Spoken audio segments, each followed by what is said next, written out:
ಜನನಿ news ಚಾನೆಲ್ಗೆ like ಮಾಡಿ, subscribe ಮಾಡಿ, ಶೇರ್ ಮಾಡುವ ಮೂಲಕ ನಮ್ಮ ಚಾನೆಲ್ಗೆ ಸಹಕರಿಸಿ. ಹೆಚ್ಚಿನ ಮಾಹಿತಿಗಾಗಿ ಸಂಪರ್ಕಿಸಿ ಹರಿಚಿನ್. ಒಬ್ಬ ಹಿಂದುವನ್ನ ನೀವು ಅವ್ರ ಮೇಲೆ ದಾಳಿ ಮಾಡಿದ್ರೆ ಇಡೀ ಭಾರತ ನಿಮ್ಮ ಮೇಲೆ ಯುದ್ಧ ಮಾಡೋಕ್ಕೆ ಸಿದ್ಧವಾಗಿದ್ದೀವಿ ಅಂತ ನಾವು ಹೇಳ್ಕೊಡ್ತೀವಿ. ಇದು ಹೇಳಬೇಕಾಗಿರೋದು ನಮ್ಮ ಪ್ರಧಾನಿ ಹೇಳಬೇಕು, ಇಲ್ಲಾಂದರೆ ಆಪೋಸಿಷನ್ ಪಾರ್ಟಿ ರಾಹುಲ್ ಗಾಂಧಿ ಹೇಳಬೇಕು. ಬಟ್ ನಾವು ಹೇಳ್ಕೊಳ್ತೀವಿ, ನಮ್ಮ ಸಮಾಜದಲ್ಲಿಂದ ಮುಸಲ್ಮಾನರು ನಾವು ಹೇಳ್ಕೊಳ್ತೀವಿ, ಒಬ್ಬ ಹಿಂದೂ ಮೇಲೆ ನೀವು ಬಂದು ಅನ್ಯಾಯವಾಗಿ ದಾಳಿ ಮಾಡಿದ್ರೆ ಇಡೀ ಭಾರತೀಯರು ನಿಮ್ಮ ವಿರುದ್ಧ ಯುದ್ಧ ಮಾಡೋಕ್ಕೆ ನಾವು ತಯಾರಾಗಿದ್ದೀವಿ. ಇರೋತಕ್ಕಂಥ ಲಿಂಗಾಯತರಾಗಲಿ, ಇಲ್ಲಿರೋತಕ್ಕ ಒಕ್ಕಲಿಗರಾಗಲಿ, ಇಲ್ಲ ಬೇರೆ ಅನ್ಯರಾಗಲಿ, ಎಲ್ಲರೂ ನೀವು ಚೆನ್ನಾಗಿ ನೋಡ್ಕೊಳ್ಳೋದು, ನಾವು ನಿಮ್ಮ ಜೊತೆಗೆ ಚೆನ್ನಾಗಿ ಈ ಒಂದು ಒಳ್ಳೆ ರಿಲೇಷನ್ಶಿಪ್ ಬಾಂಧವ್ಯತೆಯನ್ನು ಬೆಳೆಸಬೇಕಂತ ಇರುವ ಉದ್ದೇಶ ಮೂಲಕ ಬಾಂಗ್ಲಾದೇಶನಲ್ಲಿ ಒಬ್ಬ ಹಿಂದೂಗೆ ಅನ್ಯಾಯ ನಡೆದ್ರೆ ಇಲ್ಲಿ ಇರೋತಕ್ಕಂಥ ಎಲ್ಲ ಮುಸಲ್ಮಾನರು ನಿಮ್ಮ ಮೇಲೆ ಯುದ್ಧ ಮಾಡೋಕ್ಕೆ ತಯಾರಾಗಿದ್ದೀವಿ ಅಂತ ಈ ಒಂದು ಸಂದೇಶ ಕೊಡ್ತಾ ಇದ್ದೀನಿ. ಬಾಂಗ್ಲಾದೇಶದಲ್ಲಿ ಮಾಡುವಂಥ ಈ ಹುಚ್ಚಾಟ ಅಂತ ನಾವು ಹೇಳಬೇಕಾಗಿರುತ್ತೆ. ಅಲ್ಲಿ ರೋಡ್ಗಿಳಿದು ಕೆಲವರನ್ನ ಹಿಂದೂಗಳಲ್ಲಿ ಹುಡ್ಕೊಂಡು ಅವ್ರನ್ನ ಸಾಯಿಸುವ ರೀತಿಯಲ್ಲಿ ಕೆಲವು ಸುದ್ದಿಗಳು ಬಂದಿದೆ. ಅಂಥವ್ರಿಗೆ ನಾವು ಏನು ಹೇಳ್ಕೊತೀವಿ ಅಂದರೆ, ಒಬ್ಬ ಹಿಂದುವನ್ನ ನೀವು ಅವ್ರ ಮೇಲೆ ದಾಳಿ ಮಾಡಿದ್ರೆ ಇಡೀ ಭಾರತ ನಿಮ್ಮ ಮೇಲೆ ಯುದ್ಧ ಮಾಡೋಕ್ಕೆ ಸಿದ್ಧವಾಗಿದ್ದೀವಿ ಅಂತ ನಾವು ಹೇಳ್ಕೊಡ್ತೀವಿ. ಇದು ಹೇಳಬೇಕಾಗಿರೋದು ನಮ್ಮ ಪ್ರಧಾನಿ ಹೇಳಬೇಕು, ಇಲ್ಲಾಂದರೆ ಆಪೋಸಿಷನ್ ಪಾರ್ಟಿ ರಾಹುಲ್ ಗಾಂಧಿ ಹೇಳಬೇಕು. ಬಟ್ ನಾವು ಹೇಳ್ಕೊಳ್ತೀವಿ, ನಮ್ಮ ಸಮಾಜದಲ್ಲಿಂದ ಮುಸಲ್ಮಾನರು ನಾವು ಹೇಳ್ಕೊಳ್ತೀವಿ, ಒಬ್ಬ ಹಿಂದೂ ಮೇಲೆ ನೀವು ಬಂದು ಅನ್ಯಾಯವಾಗಿ ದಾಳಿ ಮಾಡಿದ್ರೆ ಇಡೀ ಭಾರತೀಯರು ನಿಮ್ಮ ವಿರುದ್ಧ ಯುದ್ಧ ಮಾಡೋಕ್ಕೆ ನಾವು ತಯಾರಾಗಿದ್ದೀವಿ. ಯಾಕಂತಂದರೆ ನೋಡಿ, ಫಸ್ಟ್ ವಿಷಯ ಮನುಷ್ಯ ಅಂತ ನಾವು ನೋಡಬೇಕು. ಕುರಾನ್ ಕೂಡ ಅದನ್ನೇ ಹೇಳ್ಕೊಳತ್ತೆ ನಮಗೆ. ಮನ್ ಕತಲ ನಫ್ಸಂ ಬಿಗೈರಿ ನಫ್ಸಿನ್ ಔ ಫಸಾದಿನ್ ಫಿಲ್ ಅರ್ದಿ ಫಕ ಅನ್ನಮ ಕತಲನ್ನಾಸ ಜಮಿಯಾ. ಅರ್ಥ ಏನಂದರೆ, ಒಬ್ಬ ಮನುಷ್ಯನನ್ನು ಅನ್ಯಾಯವಾಗಿ ಕೊಂದು ಹಾಕಿದರೆ ಇಡೀ ಪ್ರಪಂಚದಲ್ಲಿ ಇರತಕ್ಕಂಥ ಮಾನವರನ್ನು ಕೊಂದು ಹಾಕುವುದಕ್ಕೆ ಸಮ ಅಂತ ಕುರಾನ್ ಇರುತ್ತೆ. ವಮನ್ ಅಹ್ಯಾಹ ಫಕ ಅನ್ನಮ ಅಹಿಯನ್ನಾಸ ಜಮಿಯಾ. ಒಬ್ಬ ಮನುಷ್ಯನನ್ನು ನಾವು ಉಳಿಸಿದ್ರೆ ಪ್ರಪಂಚದಲ್ಲಿ ಇರತಕ್ಕಂಥ ಎಲ್ಲರನ್ನು ಉಳಿಸೋದಕ್ಕೆ ಸಮ ಅಂತ ಕುರಾನ್ ಹೇಳ್ಕೊಳುತ್ತೆ. ಹಾಗಾಗಿ ಆ ಒಬ್ಬ ಹಿಂದೂಗೆ ನಡೆದಿರುವ ಆ ಘಟನೆಗೆ ನಾವು ಅದೇ ಅವ್ರ ಹೆಸರು ಕೂಡ ಗೋಪಿ ಚಂದ್ರ ಅಂತ, ಅವ್ರಿಗೋಸ್ಕರ ನಾವೆಲ್ಲರೂ ನಮ್ಮ ಧ್ವನಿಯನ್ನು ಎತ್ತಬೇಕಾಗಿರುತ್ತೆ. ಅದು ನಮ್ಮ ಕರ್ತವ್ಯ. ನೋಡಿ, ನಾವೆಲ್ಲರೂ ಇಲ್ಲಿ ಇದ್ದೀವಿ, ಮುಸಲ್ಮಾನರು ಮತ್ತು ಹಿಂದೂಗಳು ಎಲ್ಲರೂ ನಾವು ಜೀವನ ಮಾಡ್ಕೊಂಡಿದ್ದೀವಿ. ನಮ್ಮಲ್ಲಿ ಬಾಂಧವ್ಯತೆ ಇದೆ, ನಮ್ಮಲ್ಲಿ ಭೇದ ಭಾವ ಇಲ್ಲ. ನಾವು ಏನು ಮಾಡ್ಬೇಕಂತಿದ್ದೀವಿ, ಈ ದೇಶವನ್ನು ಕಟ್ಟಬೇಕು, ಈ ರಾಜ್ಯವನ್ನು ಕಟ್ಟಬೇಕು. ಇಲ್ಲಿ ನಾವು ಯುದ್ಧ ಮಾಡಿಕೊಂಡು ಜಗಳ ಮಾಡ್ಕೊಂಡಿದ್ರೆ ಅದು ಇಂಥ ಸಾಧ್ಯತೆ ಆಗೋದಿಲ್ಲ. ಯಾವತ್ತಿಗೂ ಬೆಳಗ್ಗೆ ಎದ್ದ ತಕ್ಷಣ ಅವರೇ ಬೇರೆ ಇವರೇ ಬೇರೆ ಅಂತ ಭೇದ ಮಾಡಿಕೊಂಡು ಒಂದು ರೀತಿ ದ್ವೇಷವನ್ನು ಬಿತ್ತುವ ಕೆಲಸ ಮಾಡ್ಕೊಂಡಿದ್ರೆ ಜೀವನ ಹೆಂಗೆ ಮಾಡೋಕ್ಕಾಗತ್ತೆ?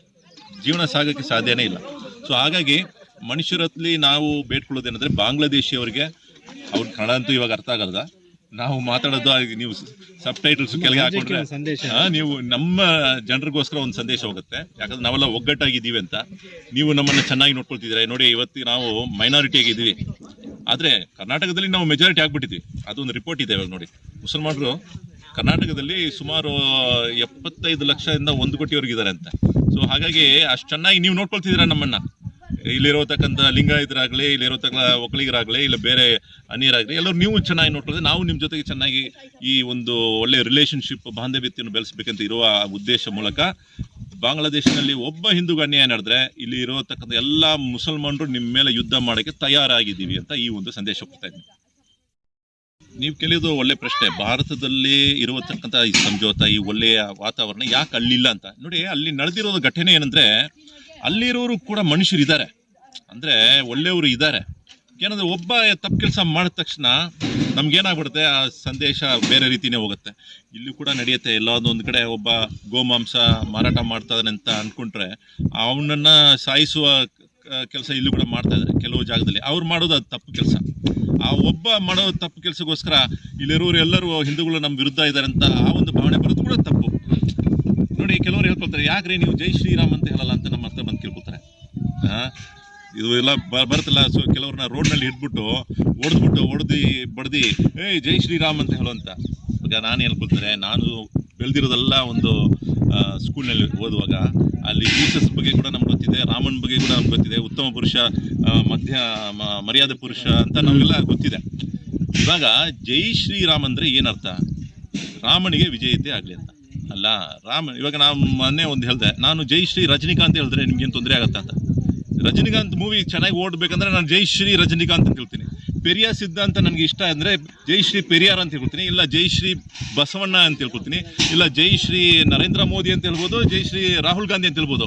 ಇದರಲ್ಲಿ ಏನು ಆರಾಧನೆ ಮಾಡ್ತೀನಿ ಅಂತ ಏನೋ ಅರ್ಥ ಇಲ್ಲ. ಇದರಲ್ಲಿ ಜೈಕಾರ ಒಂದು ಮಾಡೋದಷ್ಟೇ. ಅದೇ ರೀತಿ ಬೋಲೋ ಭಾರತ್ ಮಾತಾ ಕಿ ಜೈ ಅಂತ ಹೇಳೋದು ಕೂಡ ಒಂದು ನಮ್ಮ ದೇಶಕ್ಕೆ ಒಂದು ವಿಜೇತೆ ನೀಡಲಿ ಅಂತ. ಇವಾಗ ಕೆಲವ್ರಿಗೆ ಏನಂದ್ರೆ ಇದನ್ನ ನಾವು ಪೂಜೆ ಮಾಡ್ತಿದ್ದೀವಿ ಅಂತ ಒಂದು ಅರ್ಥ ಮಾಡಿರೋ ಒಂದು ಕಾರಣಕ್ಕೋಸ್ಕರ ಅವರು ಭಾರತ್ ಮಾತಾ ಕಿ ಜೈ ಅಂತ ಹೇಳಕ್ ಹೋಗೋದಿಲ್ಲ. ಆದರೆ ಜೈ ಹಿಂದ್ ಅಂತ ಹೇಳ್ಕೊಳ್ತಾರೆ, ಹೆಮ್ಮೆಯಿಂದ ಜೈ ಹಿಂದ್ ಅಂತ ಹೇಳ್ಕೊಳ್ತಾರೆ. ಆದರೆ ಭಾರತ್ ಮಾತಾ ಕಿ ಜೈ ಅಂತ ಹೇಳಕ್ಕೆ ಅವ್ರು ಸ್ವಲ್ಪ ಹಿಂಜರುಗುತ್ತಾರೆ. ಯಾಕಂದ್ರೆ ಅವ್ರು ಅನ್ಕೊಂಡ್ಬಿಟ್ಟಿದ್ದಾರೆ ಭಾರತ್ ಮಾತಾ ಕಿ ಜೈ ನಾವು ಈ ಭೂಮಿ ಪೂಜೆ ಮಾಡ್ತಿದ್ದೀವಿ ಅಂತ. ಹಂಗೇನಿಲ್ಲ ಆ್ಯಕ್ಚುಲಿ. ಸೊ ಇದನ್ನು ನಾವು ಅವ್ರಿಗೆ ಅರ್ಥೈಸಿ ಮಾಡಬೇಕಾಗಿದೆ, ಅದು ನಮ್ಮ ಕರ್ತವ್ಯ ಕೂಡ ಇದೆ. ನಮ್ಮ ದೇಶಕ್ಕೆ ವಿಜೇತೆ ಅಂತ ಹೇಳುವುದು ಇದನ್ನು ಇಟ್ಕೊಂಡು ರೋಡ್ನಲ್ಲಿ ಇರತಕ್ಕಂಥ ಒಬ್ಬ ಮುಸಲ್ಮಾನ ಇಟ್ಕೊಂಡು ನೀನು ಹೇಳೋ ಇದನ್ನು, ಇಲ್ಲಾಂದ್ರೆ ನೀನು ಹೊಡಿತೀನಿ ಬಡಿತೀನಿ ಅಂತ ಹೇಳೋದು ಅದು ಕೂಡ ತಪ್ಪೆ. ಸರಿಯಾಗಿ ಅವನ್ನ ಅರ್ಥೈಸ್ಬಾರ್ದು, ಅದನ್ನು ನಾವು ಮುಂದೆ ತೊಗೊಳ್ಬೇಕಾಗಿರುತ್ತೆ ಅಷ್ಟೇ. ಬಗ್ಗೆ ನೀವು ಪ್ರಶ್ನೆ ಮಾಡಿದಿರಿ. ವಕ್ಫ್ ಬೋರ್ಡ್ ಹೆಸರಿನಲ್ಲಿ ಇವಾಗ ಎಲ್ಲರೂ ರಾಜಕೀಯ ಮಾಡಕ್ಕೆ ಬಂದ್ಬಿಟ್ಟಿದ್ದಾರೆ. ಎಲ್ಲರೂ ಈ ಕಡೆ ಕಾಂಗ್ರೆಸ್ ಆದರೆ, ಆ ಕಡೆ BJP ಆದರೆ, ಎಲ್ಲ ಮತ್ತೆ ಮುಸಲ್ಮಾನರಲ್ಲಿ ಅಲ್ಲಿರೋತಕ್ಕಂಥ ಪೊಲಿಟಿಷಿಯನ್ಸು ಎಲ್ಲರೂ ಸೇರಿಕೊಂಡು ಇಲ್ಲಿ ಅವರವರ ಬೇಲೆ ಬೇಯಿಸ್ಕೊಳ್ಳೋಕ್ಕೆ ಏನು ಸಾಧ್ಯತೆ ಇದೆಯೋ ಅದನ್ನು ಮಾಡ್ಕೊಂಡಿದ್ದಾರೆ. ಆ್ಯಕ್ಚುಲಿ ಏನಂದರೆ ಇದರಲ್ಲಿ ಏನು ದೊಡ್ಡ ಪ್ರಾಬ್ಲಮೇ ಇಲ್ಲ. ಆ್ಯಕ್ಚುಲಿ ಈ ವಕ್ಫ್ ಬೋರ್ಡ್ ಅನ್ನೋದು it's a statutory body. Statutory body ಅಂದರೆ ಇದು ಗವರ್ಮೆಂಟ್ ಅಡಿಯಲ್ಲಿ ಇರತಕ್ಕಂಥ ಒಂದು ಸಂಸ್ಥೆ. ಇಲ್ಲಿಗೆ ಹೇಳ್ಬಿಟ್ರು ಏನಪ್ಪ, ಮುಸಲ್ಮಾನರ ಹತ್ರ 3rd ಲಾರ್ಜೆಸ್ಟ್ ಜಾಗ ಇದೆ ಅಂತ. ಫಸ್ಟ್ ಬಂದು ಡಿಫೆನ್ಸು, ಅದರ ನಂತರ ರೈಲ್ವೆ, ಆಮೇಲೆ ಮುಸಲ್ಮಾನರ ಹತ್ರನೇ ಜಾಸ್ತಿ ಪ್ರಾಪರ್ಟಿ ಇದೆ ಅಂತ ಒಂದು ಮಾತು ಸುಳ್ಳು ಮಾಹಿತಿ ಕೊಟ್ಟಿದ್ದಾರೆ. ಆ್ಯಕ್ಚುಲಿ ನೋಡೋಕೆ ಹೋದರೆ ನಮ್ಮಲ್ಲಿ ಫಾರ್ ಎಕ್ಸಾಂಪಲ್ ತಾನೆ 20 ಲಕ್ಷ ನಮ್ಮಲ್ಲಿ ಮಸೀದಿಗಳು ಮತ್ತು ಮದ್ರಸಗಳಿದೆ ಅಂದರೆ ಹಿಂದೂಗಳಲ್ಲಿ 50 ಲಕ್ಷ ಇದೆ. ಆದರೆ ಏನಾಗಿಲ್ಲ ಅಂದರೆ ನಿಮ್ದು ಎಲ್ಲ ಸಂಸ್ಥೆಗಳು ಒಂದೇ ಒಂದು ಡಿಪಾರ್ಟ್ಮೆಂಟ್ ಅಡಿಯಲ್ಲಿ ಬಂದಿಲ್ಲ. ನಮ್ದು ಏನಾಗ್ಬಿಟ್ಟಿದೆ, ಎಲ್ಲ ಮಸೀದಿಗಳು ಕೂಡ ಅದೆಲ್ಲ ವಕ್ಫ್ ಬೋರ್ಡ್ ಅಡಿಯಲ್ಲಿ ಬಂದ್ಬಿಟ್ಟಿದೆ. ಹಾಗಾಗಿ ಇರೋದ್ರಲ್ಲೇ ದೊಡ್ಡ ಜಾಸ್ತಿ ಲ್ಯಾಂಡ್ ಇರೋದು 3ನೇ ಲೆವೆಲ್ನಲ್ಲಿ ಇರೋದು ಮುಸಲ್ಮಾನರ ಹತ್ರ ಇರೋದು ಅಂತ ಹೇಳಿದ ತಕ್ಷಣ ನಮ್ಗೇನು ಆಗ್ಬಿಟ್ಟಿದೆ, ಏನರಪ್ಪ ಮುಸಲ್ಮಾನರು ನಮಗಿಂತ ಜಾಸ್ತಿ ಆಗ್ಬಿಟ್ಟಿದೆ ಅಂತ. ಇಲ್ಲ, ಹಂಗಿಲ್ಲ. ನೀವು ನೋಡಿ, ಇದು ಎಲ್ಲ ಕಡೆ ಗುಡಿಗಳು ನೋಡ್ಬೋದು, ಮಂದಿರಗಳು ನೋಡ್ಬೋದು, ಅದೆಲ್ಲ ಬಂದು ಒಂದು ಬೋರ್ಡ್ ಅಡಿಯಲ್ಲಿ ಇಲ್ಲ. ನಮ್ಮಲ್ಲಿ ಏನು ಮಾಡಿಬಿಟ್ಟಿದ್ದಾರೆ, ಎಲ್ಲ ಒಂದು ಬೋರ್ಡಲ್ಲಿ ಇದೆ. ಸೊ ಹಾಗಾಗಿ ಈ ವಕ್ಫ್ ಬೋರ್ಡ್ ಹೆಸರಿಟ್ಕೊಂಡು ಎಲ್ಲರೂ ಅಜ್ಞಾನದಿಂದ ಜೀವನ ಮಾಡ್ತಾಯಿದ್ದಾರೆ. ಇವ್ರಿಗೂ ಗೊತ್ತಿಲ್ಲ ಏನು ನಡ್ತಿದೆ. ವಕ್ಫ್ ಬೋರ್ಡ್ನಲ್ಲಿ ಏನು ಮಾಡ್ತೀರಿ, ನಮ್ಮಲ್ಲಿ ಇರೋತಕ್ಕಂಥ ಒಂದು ಆಸ್ತಿ ಇದ್ದರೆ ಅದನ್ನು ನಾವು ವಕ್ಫ್ ಮಾಡ್ತೀವಿ. ಅಂದರೆ ಇದರಲ್ಲಿ ಒಳ್ಳೆ ಕೆಲಸ ಮಾಡಲಿ, ಚಾರಿಟಬಲ್ ಕೆಲಸ ಮಾಡಲಿ, ಮಸೀದಿ ಮಾಡಲಿ, ಇದರಿಂದ ನಮಗೇನು ಆದಾಯ ಬೇಡ, ನಮಗೇನು ಕಾಸು ಹಣ ಬೇಕಿಲ್ಲ, ಎಲ್ಲರಿಗೂ ಒಳ್ಳೇದು ನಡೀಲಿ, ಇದೇ ಒಂದು ಉದ್ದೇಶ. ಬಟ್ ಏನು ಮಾಡಿಬಿಟ್ಟಿದ್ದಾರೆ, ಕೆಲವರು ಆಕ್ರಮಣ ಮಾಡ್ಕೊಂಡಿದ್ದಾರೆ, ಅಲ್ಲಿ ಜಾಗವನ್ನು ಎಂಕ್ರೋಚ್ ಮಾಡ್ಕೊಂಡ್ಬಿಟ್ಟಿದ್ದಾರೆ. ಅದರಲ್ಲಿ ಮುಸ್ಲಿಂ ಪೊಲಿಟಿಷಿಯನ್ಸ್ ಅವರ ಕೈವಾಡ ಇದೆ, ಬೇರೆಲ್ಲೂ ಹೋಗಬೇಕಾಗಿಲ್ಲ. ಅದು ಏನೋ ಹೇಳ್ಕೊತಾರ, ಬೇಲಿನೇ ಹೊಲವನ್ನು ಮುಳುಗಿತ್ತು ಅಂತ, ಹೊಲ ಮೇದ ಅದು ಕೆಲಸ ನಡೀತಿದೆ ಇವತ್ತು. ಅವ್ರು ಯಾವ ಪಾರ್ಟಿ ಅಂತ ನೋಡಕ್ ಹೋದ್ರೆ ನಮ್ಗೆ ಆಶ್ರಯವನ್ನು ಕೊಡೋಕೆ ಬಂದಿರುವ ಆ ಒಂದು ಪಾರ್ಟಿ ಮೂಲಕವೇ ಇಂಥದ್ದು ನಡೀತಿದೆ. ಹಾಗಾಗಿ we can't say who is right, who is wrong. ಆದರೆ ಒಟ್ಟಿನಲ್ಲಿ ಎಲ್ಲರೂ ರಾಜಕೀಯ ಮಾಡಕ್ಕೆ ಹೊರಟುಬಿಟ್ಟಿದ್ದಾರೆ. ಇದೇ ಇರೋದು ಮ್ಯಾಟ್ರ್. ಇದರಿಂದ ನಾವು ಮುಸಲ್ಮಾನರು ಕೂಡ ತಲೆ ಬಿಸಿ ಮಾಡ್ಕೊಳ್ಬೇಕಾಗಿಲ್ಲ. ಇದರಲ್ಲಿ ಅವರವ್ರ ಜಾಗ, ನಿಮ್ದು ಪೇಪರ್ ಎಲ್ಲ ಸರಿಗಿದ್ರೆ ನಿಮ್ಗೆ ಏನು ತೊಂದರೆ ಆಗೋದಿಲ್ಲ. ಇವಾಗೇನು 2 ಜನರು ಹಿಂದೂಗಳು ಬೋರ್ಡ್ನಲ್ಲಿ ಇರ್ಬೇಕಂತ ಹೇಳಿದ್ದಾರೆ, ವಕ್ಫ್ ಬೋರ್ಡ್ ಡಿಪಾರ್ಟ್ಮೆಂಟ್ನಲ್ಲಿ. ಹರ್ ಕಮಿಟಿ ಅಂದರೆ ಎಲ್ಲ ಕಮಿಟಿ ಒಳಗೆ ಇರಬೇಕಂತ ಹೇಳಿಲ್ಲ. ಒಂದೊಂದು ಮಸೀದಿ ಕಮಿಟಿ ಒಳಗೆ ಕೂಡ 2 ಹಿಂದೂಗಳು ಇರಬೇಕಂತ ಹೇಳಿಲ್ಲ. ಒಂದು ವೇಳೆ ಇದ್ರೂ ಕೂಡ ಏನು ತೊಂದರೆ ಆಗುತ್ತೆ ಅಂತ ನನ್ನ ಪ್ರಶ್ನೆ ಇರುತ್ತೆ. ಭಾರತದಲ್ಲಿ ಎಲ್ಲರೂ ಒಗ್ಗಟ್ಟಾಗಿ ಇರುವಾಗ ಈ ವಕ್ಫ್ ಬೋರ್ಡ್ನಲ್ಲಿ 2 ಹಿಂದೂಗಳು ಇದ್ದರೆ ಏನು ತೊಂದರೆ ಆಗುತ್ತೆ? ಪೊಲೀಸ್ ಸ್ಟೇಷನಲ್ಲಿ ಹಿಂದೂಗಳಿದ್ದಾರೆ, ಮುಸಲ್ಮಾನರಿದ್ದಾರೆ, ನಮಗೇನು ತೊಂದರೆ ಆಗ್ತಿದೆಯಾ? ಆಗೋದಿಲ್ಲ ಅಂತ ನನ್ನ ನಂಬಿಕೆ, ಅದು ನನ್ನ ವೈಯಕ್ತಿಕವಾದ ನಂಬಿಕೆ.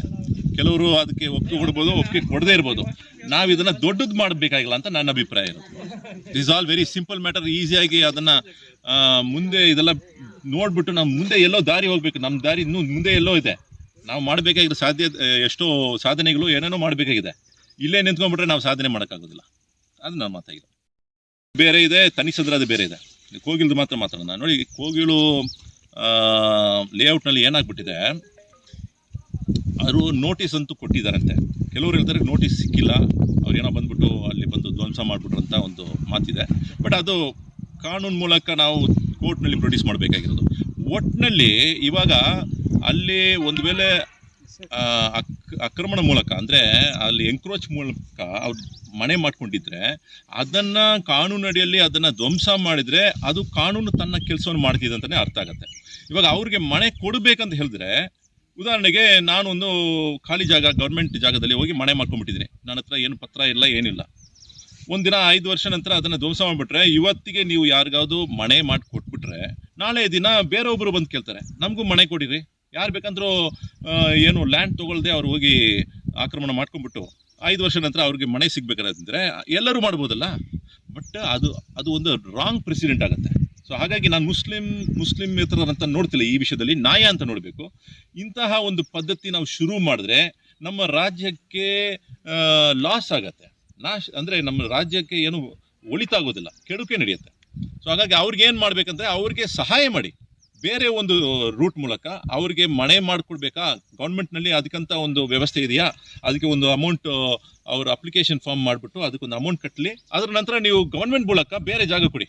ಬಟ್ ಇದಕ್ಕೋಸ್ಕರ ನಾವು ಜಾಗ ಕೊಡ್ತೀವಿ ಅಂತ ಹೇಳಿದ್ರೆ ಅದು ರಾಂಗ್ ಪ್ರೆಸಿಡೆಂಟ್ ಆಗುತ್ತೆ. ಅದು ಕಾನೂನಡಿಯಲ್ಲಿ ಅದು ಎಲ್ಲೋ ಒಂದು ಕಡೆ ನಾವು ಕಾನೂನಿನ ಉಲ್ಲಂಘನೆಗೆ ನಾವೇ ವ್ಯವಸ್ಥೆ ಮಾಡಿಕೊಡೋದಾಗಿ ಆಗುತ್ತೆ ಅಂತ ನನ್ನ ಮಾತಿರೋದು.